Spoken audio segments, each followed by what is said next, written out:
Hey, Hello, welcome. handshake. Welcome. I'm Liv, And I'm Amy, and and this this is is Girls Girls Gone Gone Spooky. Spooky. Hell yeah, brother. We Have you nailed that. seen? Oh, we did, nailed it. Have you seen that new song that's like, hell yeah, shit yeah, fuck yeah, hell brother? It's No. literally a song that is just all about saying hell Wow, yeah, brother. I love it. And It's it's a real excellent. song. I'll send it to you. Yeah. It's a real I'd love to song. hear it. Okay. So, fuck yeah, shit yeah, hell yeah, brother. Okay, I anywho, love it. so welcome. We're back and we are going to be talking today about cryptids all over the world. I love it. One of mine, I'm not sure if it's really a cryptid, but it's a quickie, so Okay. I think it'll be fine. Should we just start Um, with that? let's just start with that. I Let's just love jump it. right in. Perfect. Okay. I'm gonna butcher this and I'm really sorry. It is called La Carreta Chillona. The squeaky wagon or the crying wagon or the screaming wagon, depending on, I don't know, language, I Yep. guess.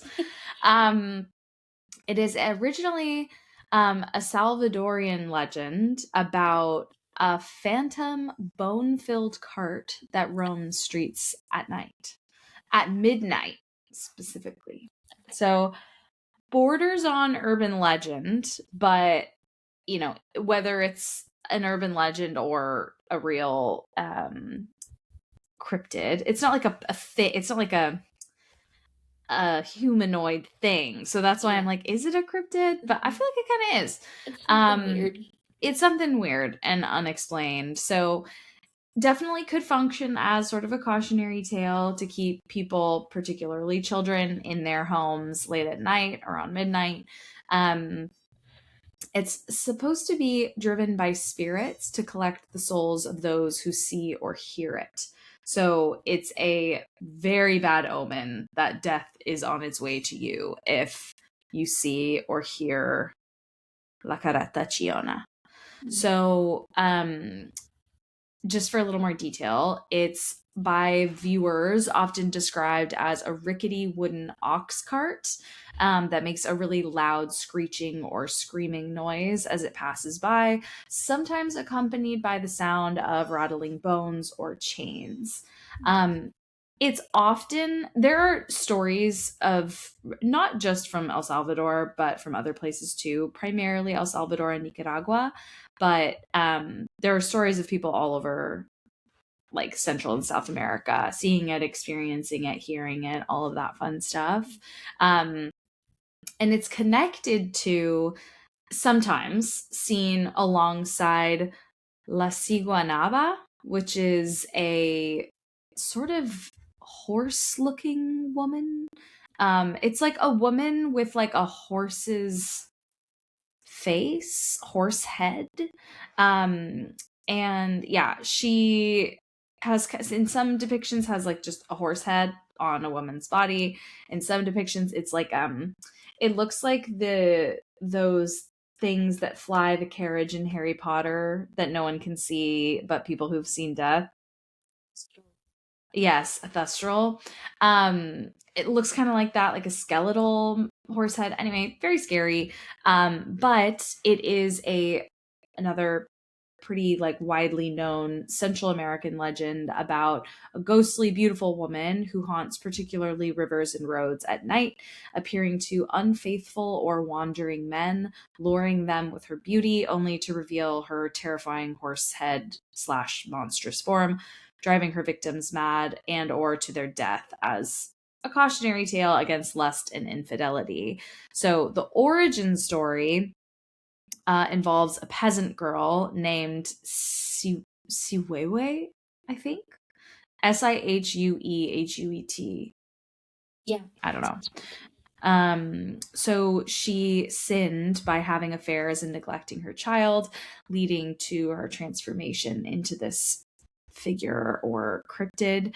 And then you could go down this like like path that is endless, that's like, and also sometimes has connections with deities like Tlaloc, which I didn't even go into because I was like, this is already too much of a tangent.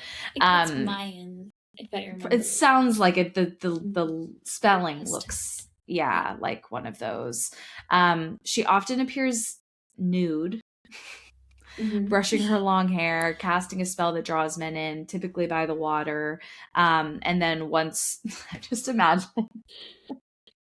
she like has her head turned, and then once they're close, she's like, "Nay!" It's a horse. It's a literal horse head. Oh my god! What a surprise! She turns. Yeah, it says once close, she turns to reveal a horrific face described as a horse's head with bulging eyes and distorted features. She then chases the terrified man, driving him mad, causing disorientation, or leading to his death, serving as some sort of moral legend.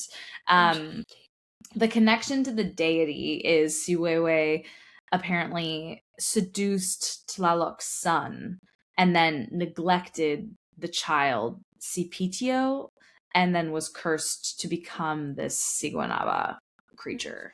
So anyway, wild.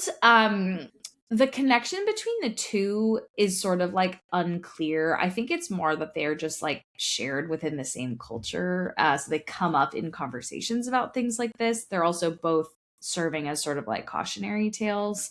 But if you're being sinful and you think you may be caught in the lure of the Siguanaba, you can do the following. Bite a metal object like a coin or a machete.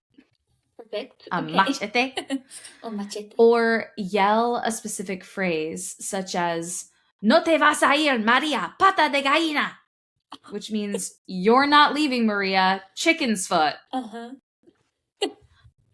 Why? I'm not going to touch that with a 10-foot pole. I have no idea. So apparently it's just, I don't know if it's just like the randomness of it like throws her off or breaks the spell. I don't know.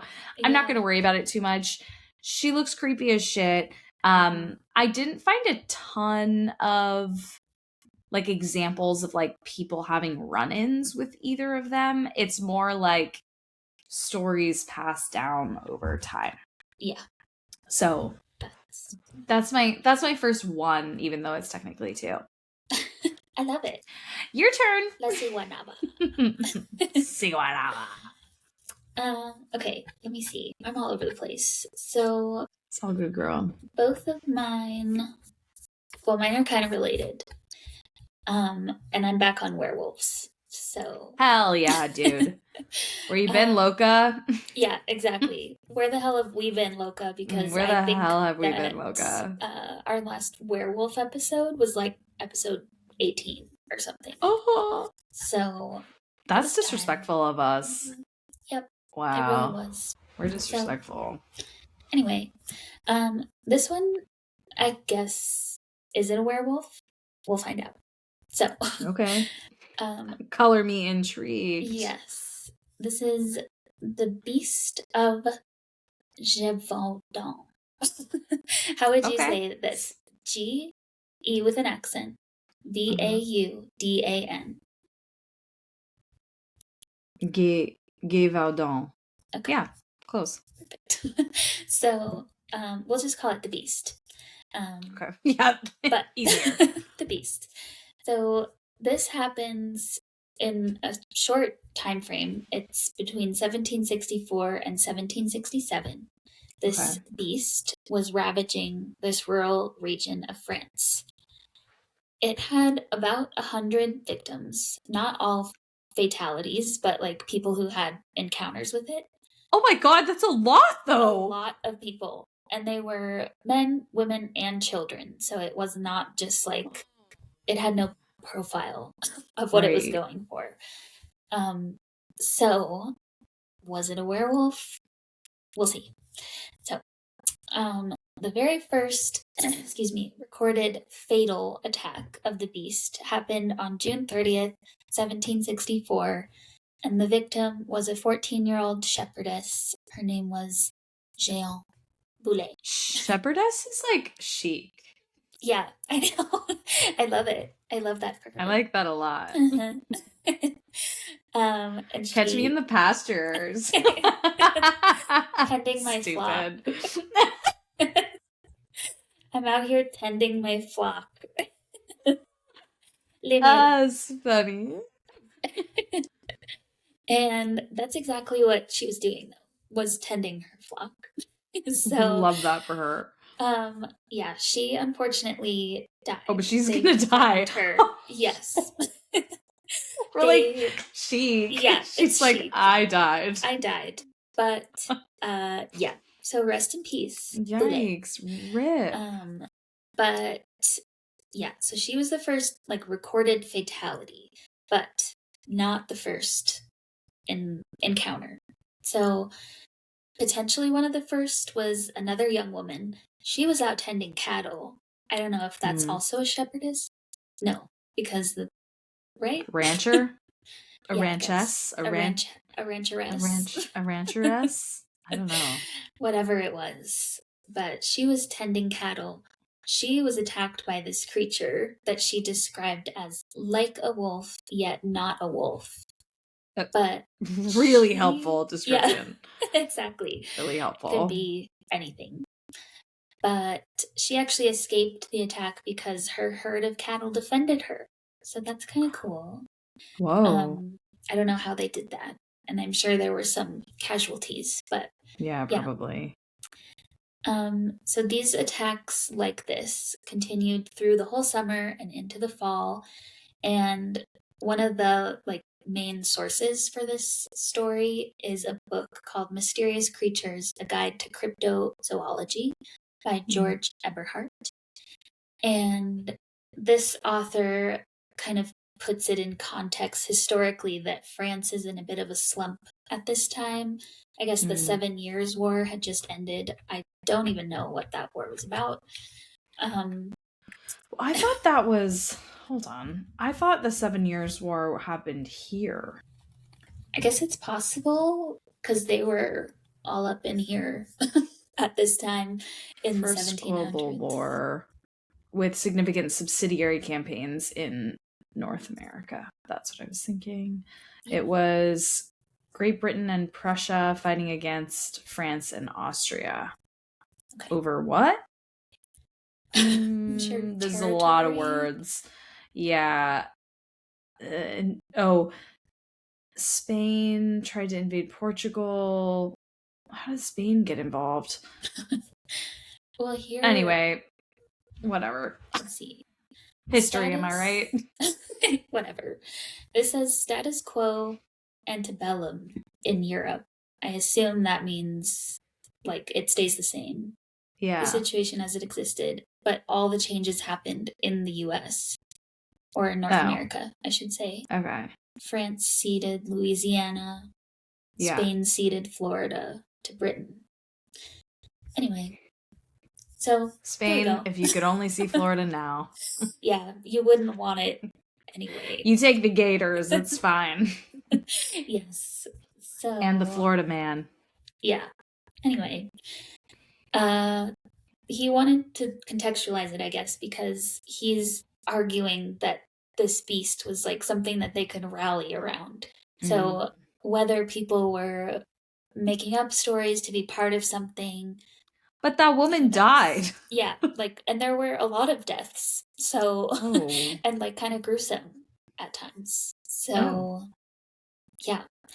And here's the detail about that. So it's a ferocious beast.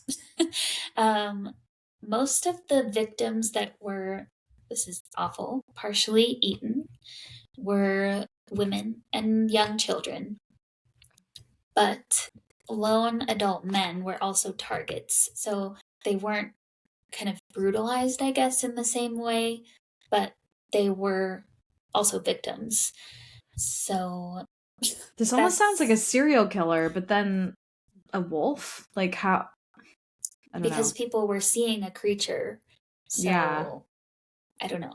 But anyway, there were so many attacks that people start speculating there might be more than one beast, or maybe there was a serial killer plus an animal plus whatever, a Yeah. werewolf, honestly. So, Yeah.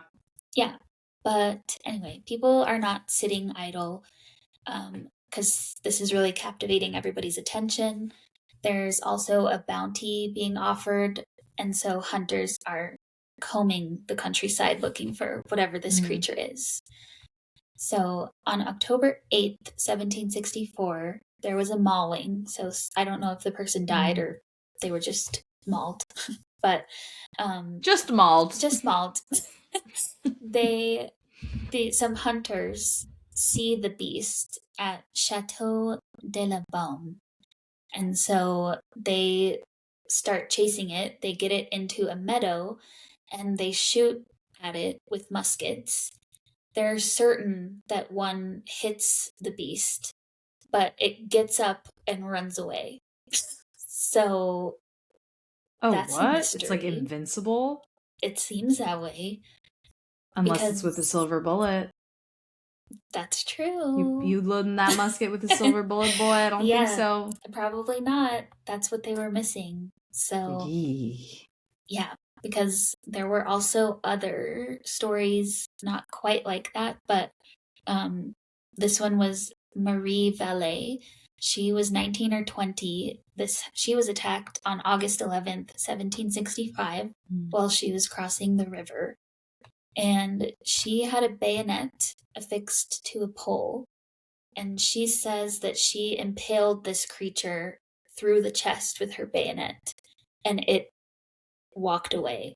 Bounced back. So That's so something weird. is happening Oh here. my god, how scared would you be if you'd be like, phew, got him, and then he's Yeah. just like, Okay. Oh my bye. god. And That'd be at least he so scary. leaves, I guess, but Yeah, still, like, my god, yeah, at least she didn't why can't you die. die? Yeah, Yeah. seriously. Scary. So I know. Um, okay, so at this point, hang on, I lost my spot. Okay, so at this point, King Louis the 15th, he increases the bounty, and he also sends his own royal hunters out because he's like, this is getting crazy, and the news is actually spreading over to North America and throughout Europe. Mm. So it's kind of one of like the first media sensations, they say. Mm. So, um, on September 20th, 1765, the king's 71-year-old gun bearer and his nephew shoot a large wolf near an abbey, and it was assumed to be the beast. So, this man, his name was Francois Antoine, he was awarded with all the money and the titles that the king was promising. But the attack started again the following December, and this time it was a little bit different. So, where the creature had before been afraid of cattle, like in that first story where they ran it off, this time it was showing no fear. So, was this the same beast? Was it another one? Who knows? But Mm. there's like an outbreak of attacks at this time. They Yeah. continue through early June 1767. Mm. But on June 19th, one of the hunters in this big group that's going out, he shoots a wolf on the slopes of Mount Mouchet. Mm. And they do an autopsy on this one, and it reveals that there are human remains inside. And those who saw it claim that it had non-wolf characteristics to it, so it was a wolf, Oh, but not but yet a not a wolf, or wolf. whatever she said. So at that time, the attacks ended, so they assume that must have been the beast. Mm. But who knows? So, Interesting. yeah.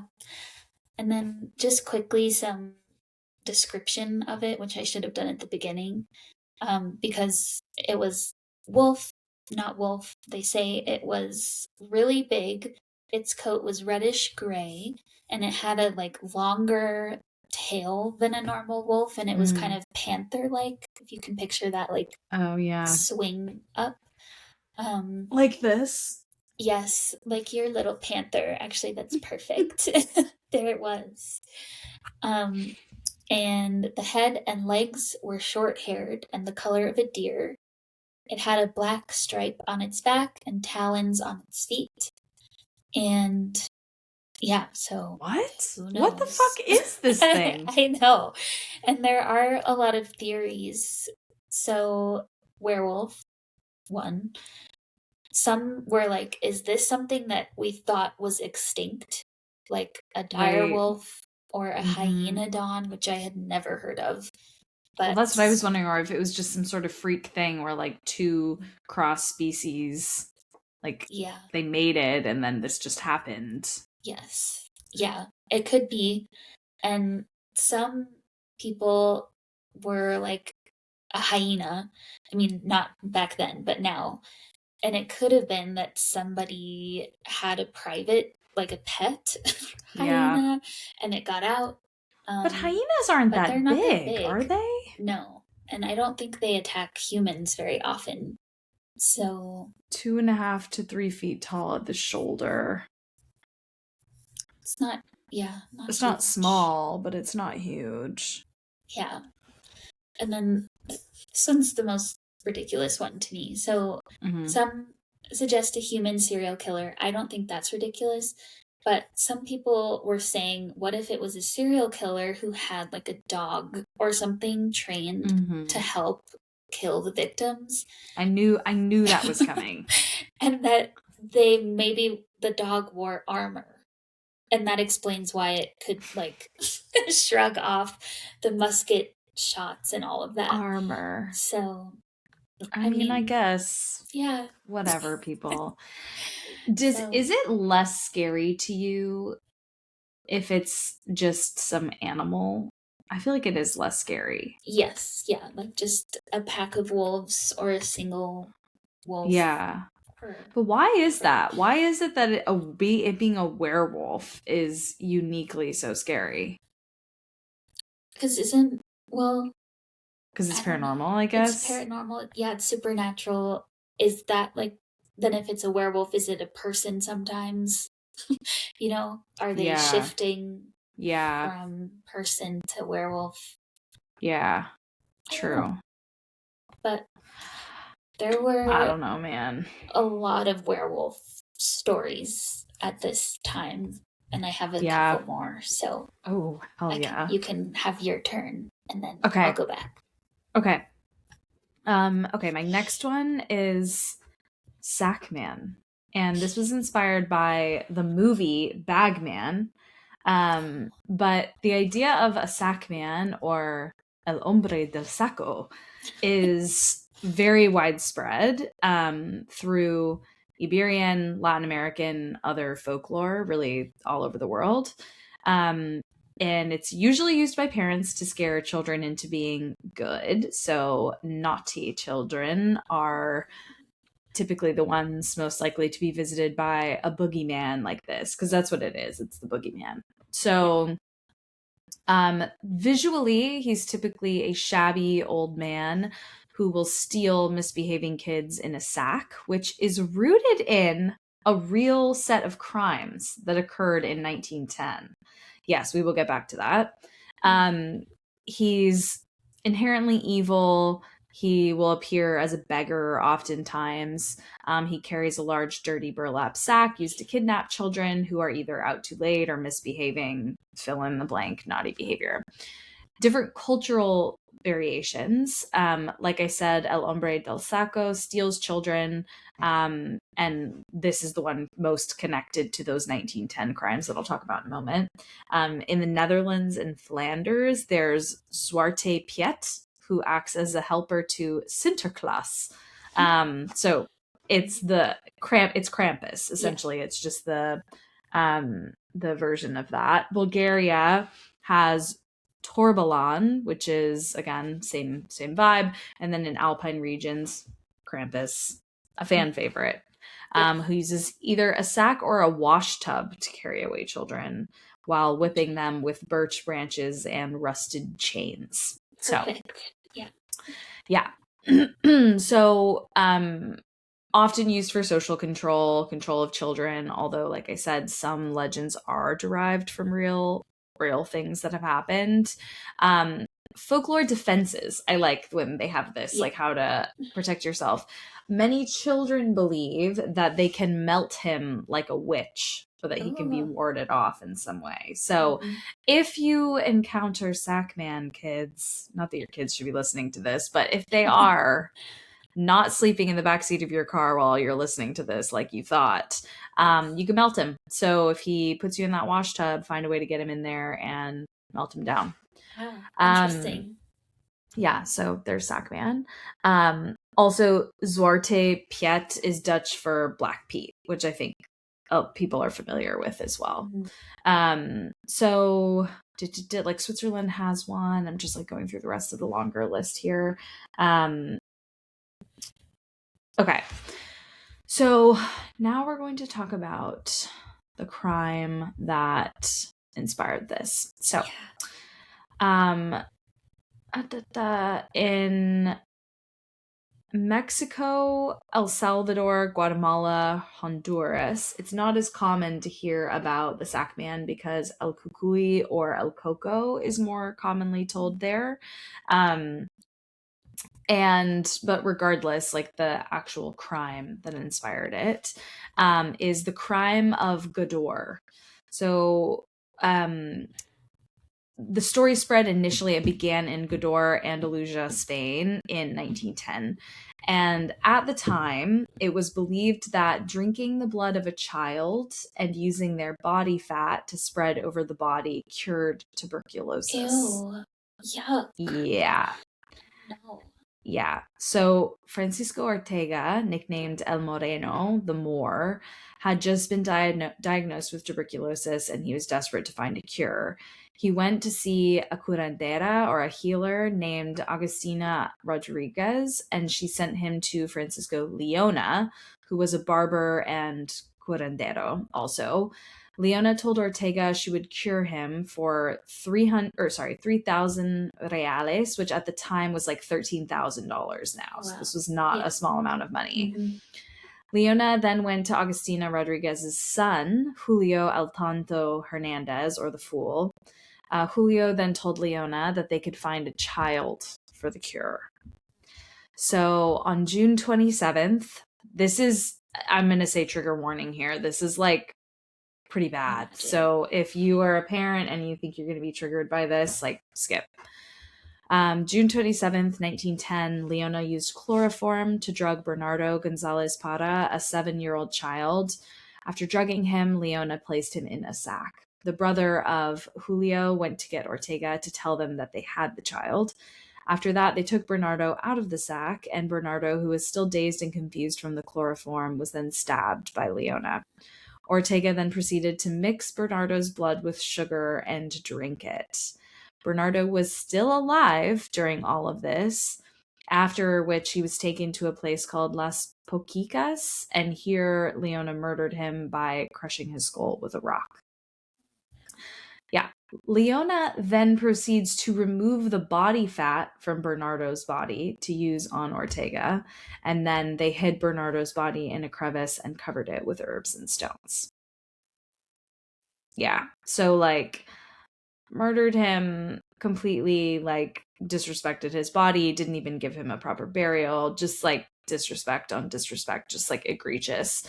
So Leona then tried to skimp on Julio and not give him his cut, so Julio went to the authorities and disclosed that he found the body of a child while bird chasing. When officials arrived to take Leona into custody, the town was ready and gave him up, because they had heard what he had been accused of. During court proceedings, Leona indicted Julio and Ortega, and Julio did the same. All three received death sentences. Julio, however, was later pardoned on grounds of insanity after a psychiatric report, which probably accurate. Yeah. Since this was his idea after all. It's also said that before the murder of Bernardo, the origin of El Hombre del Saco can be traced even back further to the 15th and 16th centuries, when a man was in charge of collecting babies to take them to orphanages. So this man would put them in a bag or a wicker basket, and many babies died in transportation because they weren't being careful with them at all before reaching the orphanage. So this idea of El Hombre del Saco being this like scary figure had always been a thing, particularly for orphaned infants. But this story of the Godor crimes were obviously the thing that really spread it around. So I guess it evolved into a cryptid, but its origins are honestly even darker than the idea of like a Krampus like figure existing. Um, yeah, we love a Krampus. We don't love whatever this guy is. Yeah, a real child murderer. So anyway, that was mine. Nice and dark. Sorry. El hombre del saco. Yes. Okay. Why do I always pick the ones in Spanish and you always pick the ones in French? That is true. I was thinking That's the so same funny. thing. I know. So I think that your Spanish is better than my French. I don't think so. The pronunciation in French is not that intuitive, but it Spanish is not it intuitive. is. That is very true. That is very, very true. Yeah. You still do a good job. Oh, thank you. I pretend. Yeah. You do great. Fake it till you make it, baby. Okay, so I'm still on werewolves. And hell yeah. Let's go. Not really a specific We're back. one. Where the hell you been, Locas? We're back. We're back again. And this one's not really a specific werewolf, though. I'm talking about some werewolf witch trials. So okay, we not so commonly known, but yes, into it. And yeah, I'll explain why they're called that. But okay. I was remembering in the old episode, because I looked at my notes, that I talked a little bit about this, but there was like a werewolf panic in Europe at this time. And so it kind of got like folded into the witch trials because there was also a witch panic. Oh, interesting. Okay. Yeah, there's a more specific reason for, let me make sure I have the right source. But yes. Okay, we're talking specifically about the Estonian and Latvian werewolf trials. Okay. So these are, it's interesting because they were more pagan still at this time. And so they didn't really believe in Satan. They didn't really believe in witches. They did believe in dark magic. And they also believed in werewolves. So it kind of got folded in, like I said, to the witch trials because of Christian members of the Christian church from other parts of Europe being like, oh, it's a witch. Like heavily suggesting. Yes, exactly. So they fully believe that these were werewolves, but people from other parts of Europe wanted it to be witchcraft, essentially. So got it. This sort of became a witch trial because they used horrible methods to get confessions from people, including like pretty severe torture. And so people in those conditions would probably say yes to anything. So yeah. Under duress. Exactly. So there were at least 18 werewolf trials in Estonia and Latvia. Oh my God. But over a long period of time, this was 1527 to 1725. And most of those were women. There were a few men. And a lot more were accused than were actually had a trial. So the accused in these cases often confessed to having been given their wolf skin by either another person or by a demon. Those people probably were under duress, like we were saying, because if they weren't in the Christian tradition, I don't know if they would think demon first thing. But sometimes these stories also included somebody giving them something to eat, and then they would transform. An example of that is in 1636, a woman claimed to have been taken into the woods by an old woman, She gave her some berries to eat. And then before she knew it, she was hunting as a wolf in the woods with this old woman who was also a wolf. Whoa. So, yeah. Interesting. But people also seemed to turn into bears. So it wasn't just wolves, it was bears as well. Werebears? Werebears, I guess. A whale. A whale whale. A whale. And an example of that is in 1633, Conti Hans and his spouse, they turned into wolves. I had the exact same thought. I was like, should I say it or not? Cunty Hans. Hans. That is exactly what I thought. It's giving cunt. Cunty Hans and his You spouse. just saw, you said it, and I was like, uh-oh. Gonna have to stop you there. I know. I was even thinking, God. should I say Canty? Even though I'm pretty positive it's Conti. It's Conti, yeah. Yeah. Conti Hans. Anyway, Conti okay, Hans. Sorry. Proceed. They confessed to being, he and his spouse turned into wolves, but they also had a Right. female accomplice who would turn into a bear.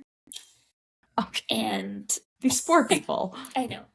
The accused of these crimes, they never voluntarily claimed to have association with Satan, but again, through leading questions and torture, they would get a confession, say it's witchcraft. It resulted in a lot of convictions and a lot of executions of these claimed werewolves. And they were obviously receiving the same treatment that a witch was at the time. So then 2 specific stories from this time.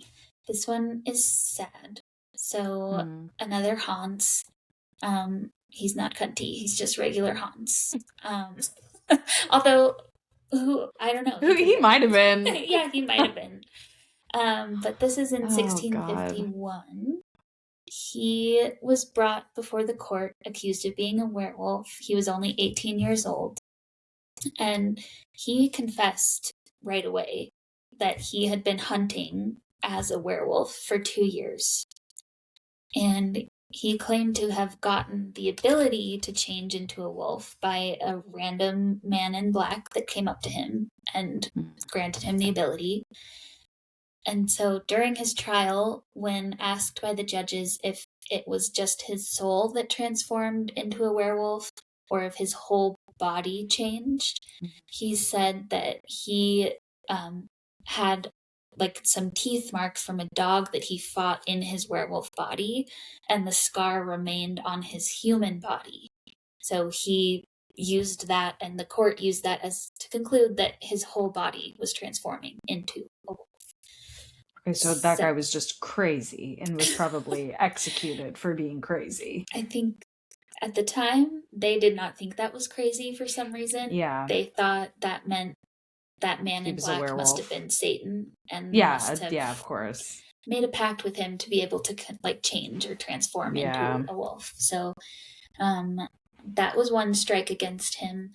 They also asked him if he felt like he was more man or beast, and Hans said that he felt more beast. So they were like, this is obviously Satan. You have to go. And so he was sentenced to death. But, like, did any of that happen? You know, like, I feel sad for young Hans, who was not Cunty. No. And was sentenced to death. Also, he had to know when he was admitting that stuff to the court, like, what could happen. So, like, why? I know.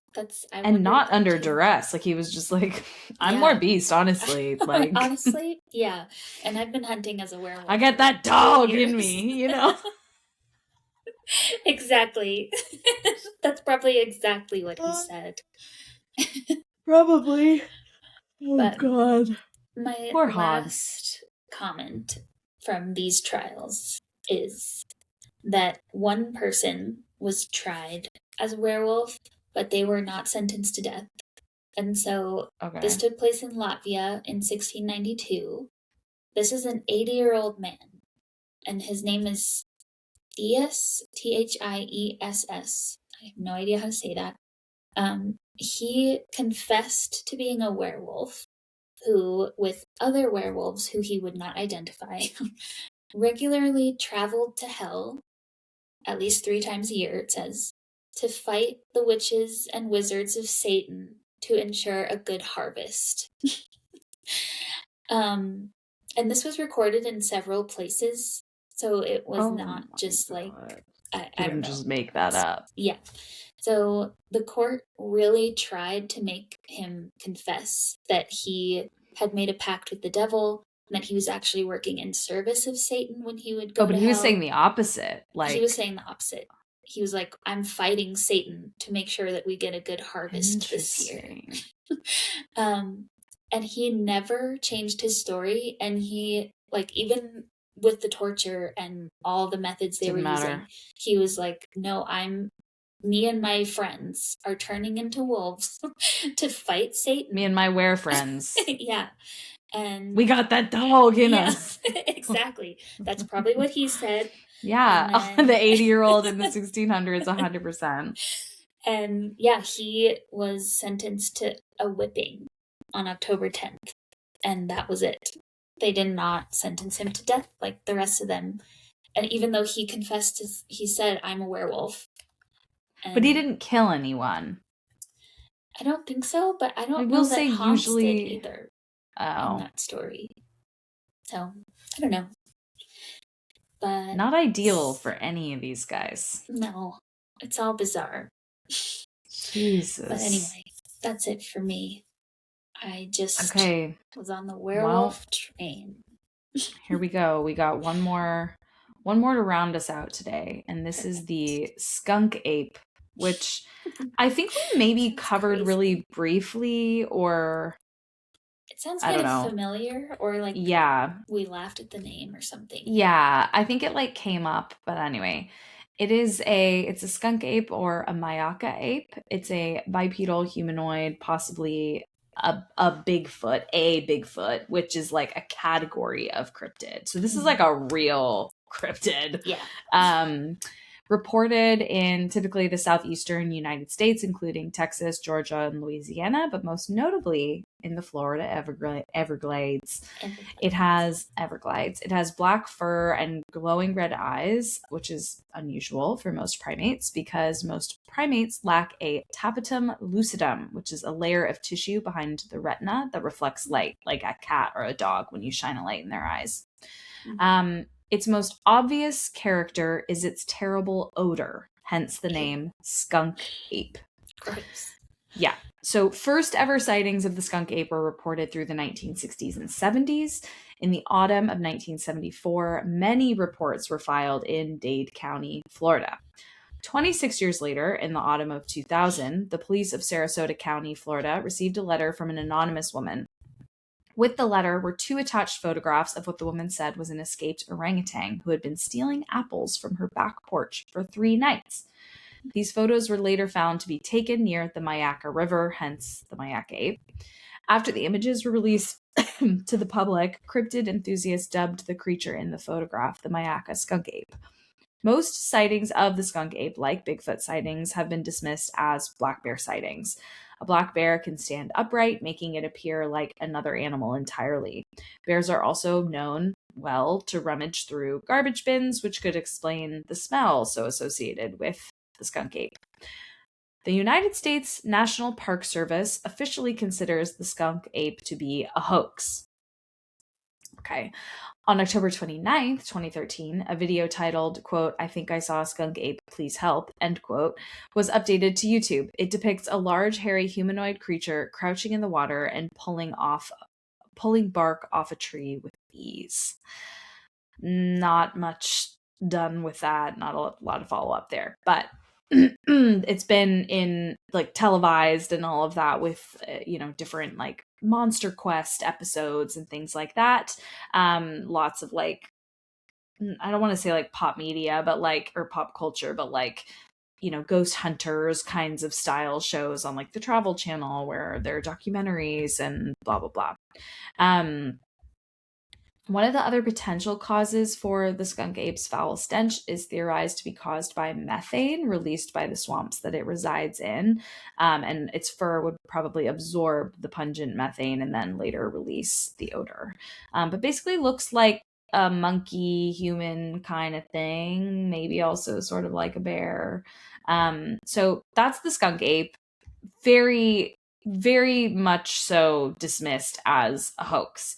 However, there have been weird encounters similar to Bigfoot, things like that. I think like when we think about a Bigfoot, it's like Bigfoot is this category. So like based on where you are in the world, that sort of is like what gives it its name. So the skunk ape probably is the same thing.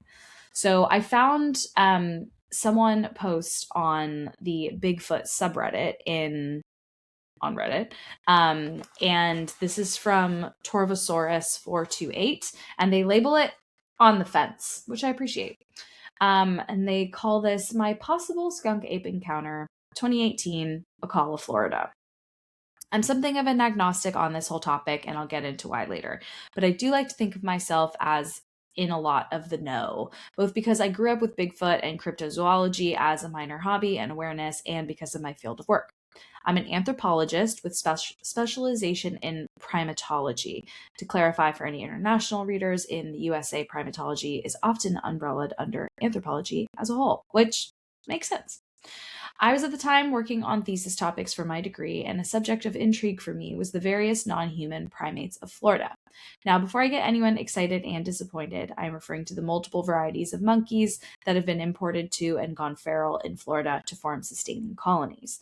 Namely, I was looking into research on the rhesus macaws that have taken up residence in Central Florida since the 1930s.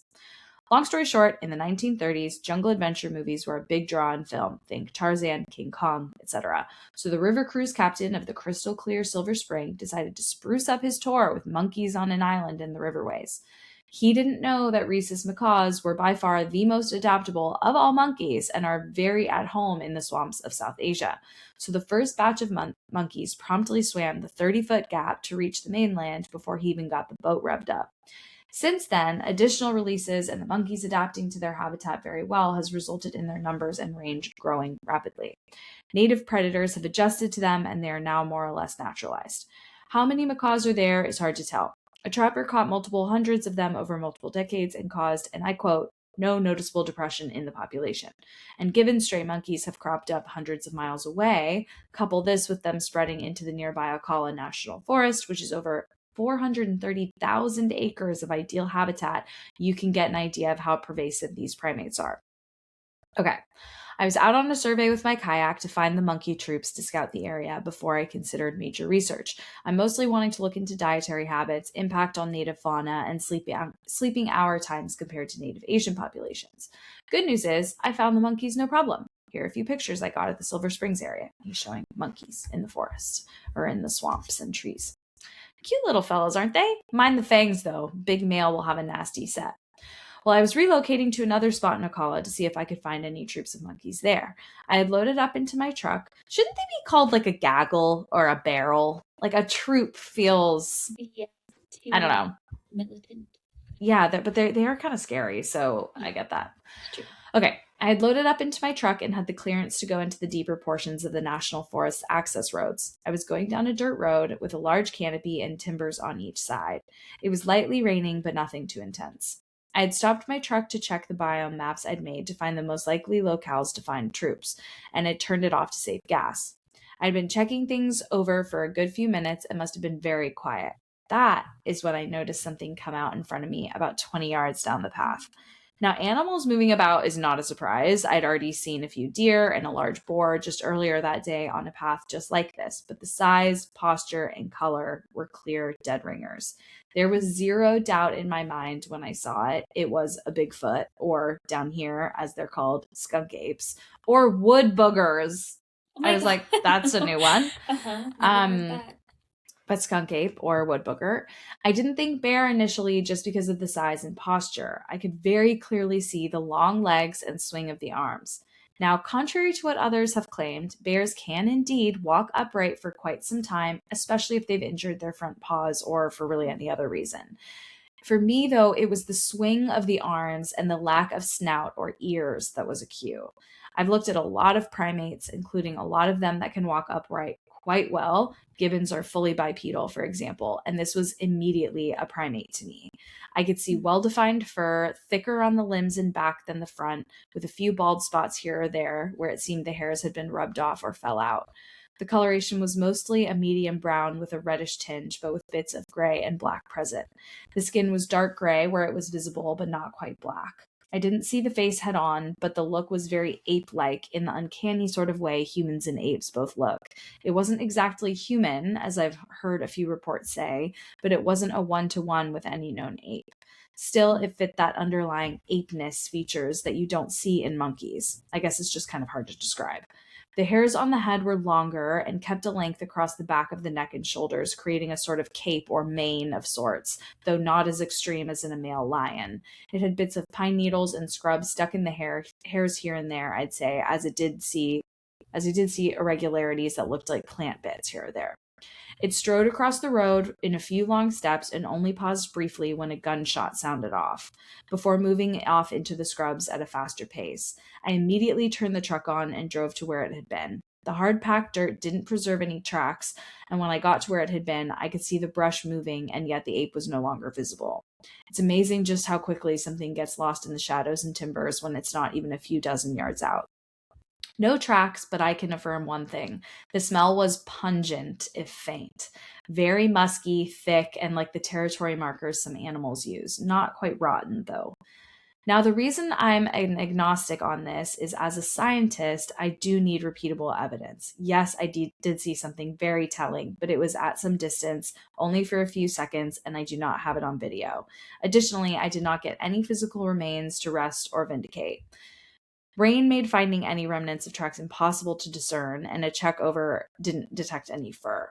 The importance there is, as natural and animalistic as it looks, SFX technology these days is very impressive, and there are a lot of hobbyists out there. Someone with the right funds or skill probably could make a photorealistic ape suit that could at least dupe someone at a distance. Someone also could be dumb enough or bold enough to pull a stunt like this in a forest with hunters.